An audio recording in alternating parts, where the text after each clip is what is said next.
একটি কালিমা দৈনিক 100 বার পাঠ করুন, সারা দিনের যত প্রয়োজন আছে আল্লাহ তাআলা পূরণ করে দিবেন। একটি কালিমা যদি আপনি 100 বার পাঠ করতে পারেন, আল্লাহ তাআলা আপনার সারা দিনের প্রয়োজন দূর করে দিবেন। শুধু তাই নয়, আল্লাহ পাক রব্বুল আলামিন 10টি গোলাম আজাদ করলে যে সওয়াব হয়, এই রেওয়ার্ড আপনার আমলনামায় আল্লাহ তাআলা দিয়ে দিবেন। Can you imagine that? আপনি কল্পনা করতে পারছেন? বর্তমানে একটি গোলামের দাম লক্ষ লক্ষ টাকার চেয়েও বেশি, কোটি টাকা তার থেকেও বেশি। যদি আপনি মাত্র 100 বার একটি বাক্য পাঠ করতে পারেন, তাহলে আল্লাহ পাক রব্বুল আলামিন 10টি গোলাম আজাদ করলে যে সওয়াব হয়, সেই সওয়াব আল্লাহ তাআলা আপনার আমলনামায় দিয়ে দিবেন। শুধু তাই নয়, 100টি হাসানা আপনার আমলনামায় আল্লাহ তাআলা দিয়ে দিবেন। 100টি হাসানা যে কত সওয়াব, এটা একমাত্র আল্লাহ তাআলাই ভালো জানেন। এবং তৃতীয় নাম্বার হচ্ছে 100টি গুনাহ আল্লাহ তাআলা ক্ষমা করে দিবেন। চতুর্থ নাম্বার, যে ব্যক্তি ফজরের নামাজের পরে 100 বার এই কালিমাটি পড়বে, পরবর্তী দিন ফজর পর্যন্ত সারা দিন রাত আল্লাহ পাক রব্বুল আলামিন শয়তানের কুমন্ত্রণা থেকে তাকে হেফাজত করবে। বলেন সুবহানাল্লাহ।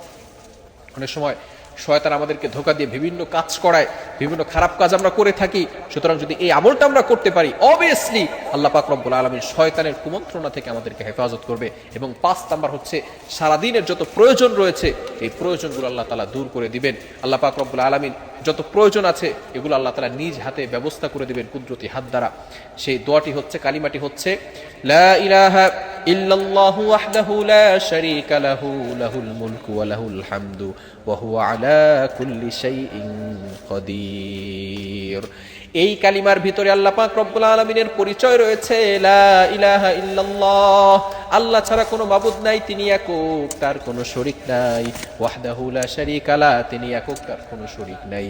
সুতরাং যে ব্যক্তি আল্লাহ তাআলার পবিত্রতার ঘোষণা দিবে, আল্লাহ তাআলা এক, এই কথার ঘোষণা দিবে, তার সাথে কাউকে শরীক করবে না এবং আল্লাহ তাআলাকে মহব্বত করবে, আমার আল্লাহ ওই বান্দাকে মহব্বত করে ওই বান্দাকে সকল বিপদ আপদ থেকে হেফাজত করে দিবেন। সুবহানাল্লাহ।